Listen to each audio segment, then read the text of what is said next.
Meg 2 The Trance. Di sequel kedua ini, masih melanjutkan kisah perjalanan Jonas Taylor alias Jason Statham, yang memimpin sebuah tim untuk menyelam ke laut terdalam. Tim yang terdiri dari sekelompok ilmuwan itu, harus berlari dan berenang lebih cepat untuk menghindari Megalodon, ketika pada saat yang sama, operasi penambangan ilegal yang jahat mengancam misi mereka, dan memaksa mereka untuk bertempur dalam pertarungan dengan taruhan nyawa yang besar untuk bertahan hidup.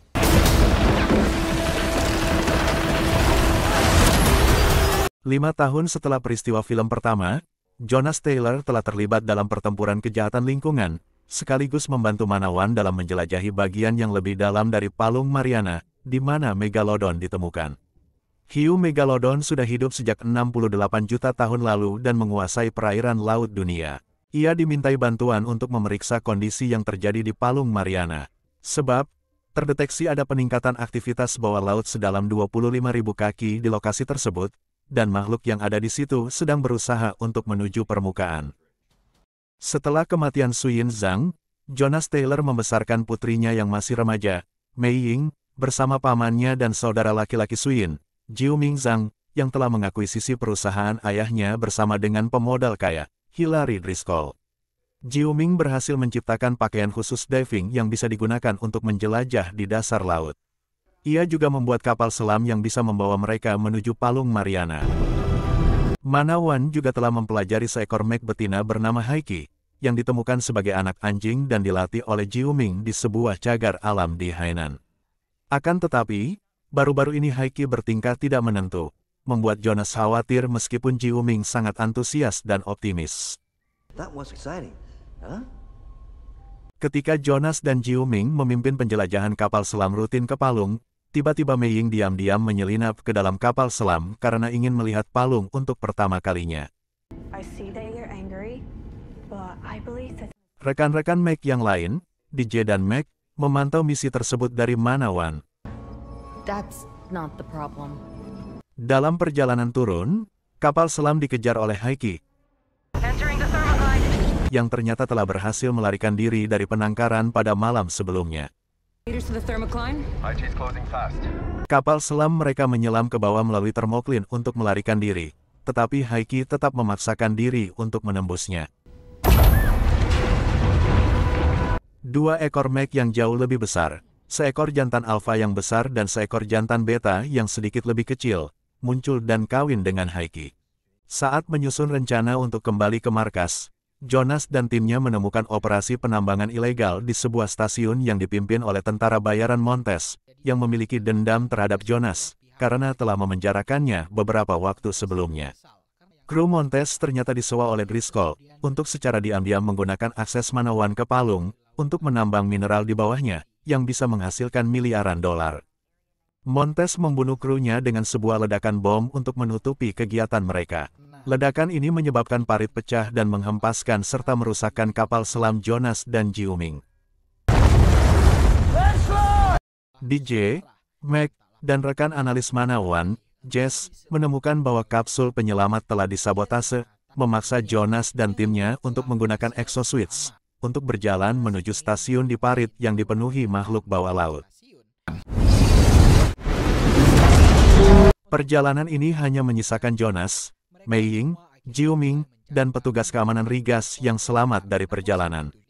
Tanpa diduga, yang melakukan sabotase ternyata adalah Jess.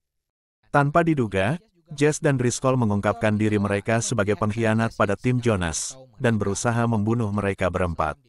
Akan tetapi keempatnya berhasil melarikan diri dari stasiun dengan kapal selam lain, setelah berkelahi dengan Montes. Akhirnya Montes melarikan diri ke permukaan melalui pelampung. Driscoll mengirim tentara bayaran untuk mengambil alih Manawan, sementara Montes muncul ke permukaan dan bertemu dengan Jess. Saat Jonas dan tim muncul ke permukaan, mereka menemukan celah dari sebelumnya, yang mengarah ke beberapa makhluk, termasuk 3 Meg, segerombolan makhluk mirip kadal yang dikenal sebagai kakap, dan gurita raksasa yang keluar dari parit menuju permukaan. Kru Jonas bertemu dengan DJ dan Meg. Montes yang ternyata adalah kekasih Jess menemuinya, tapi tiba-tiba Jess dimakan oleh Meg yang berhasil memecahkan kaca pelindung Manawan. Montes yang murka, akhirnya memfokuskan dirinya untuk mengejar Jonas dan timnya. Tim Jonas melarikan diri ke resort terdekat, yaitu Fun Island, untuk memperingatkan turis-turis yang sedang bersenang-senang di sana, tentang adanya makhluk ganas yang mendekat.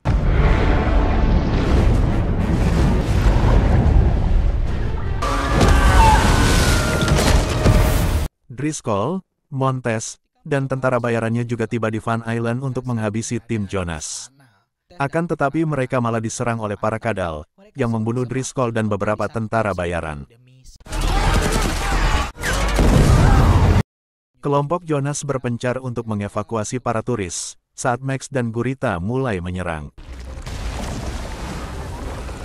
Jonas berhasil membunuh Mac jantan beta dengan menggunakan bahan peledak yang ditempelkan pada tombak. Ketika Jonas hendak membunuh Mac kedua, tiba-tiba ia diserang oleh Montes. Keduanya berlayar ke pantai dan bertarung sebelum Jonas menjatuhkannya, karena tiba-tiba.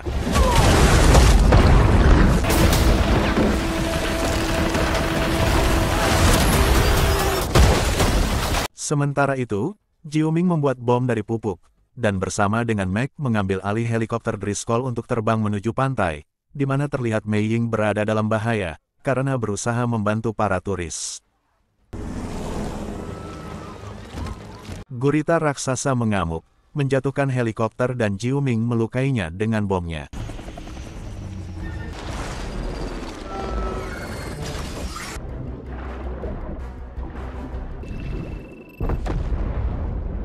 Hal itu menarik perhatian Haiki, yang akhirnya terlibat dalam pertempuran dengan Gurita dan kemudian berhasil membunuh hewan itu.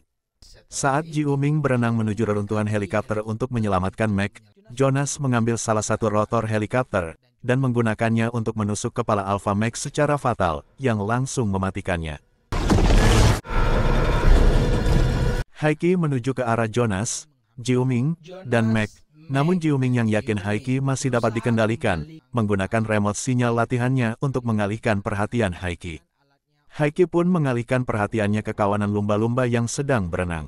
Ketika mereka semua telah selamat di tepi pantai, Jiuming menjelaskan alasan Haiki kabur dari penangkaran adalah karena saat itu adalah musim kawin, dan memprediksikan kemungkinan Haiki hamil.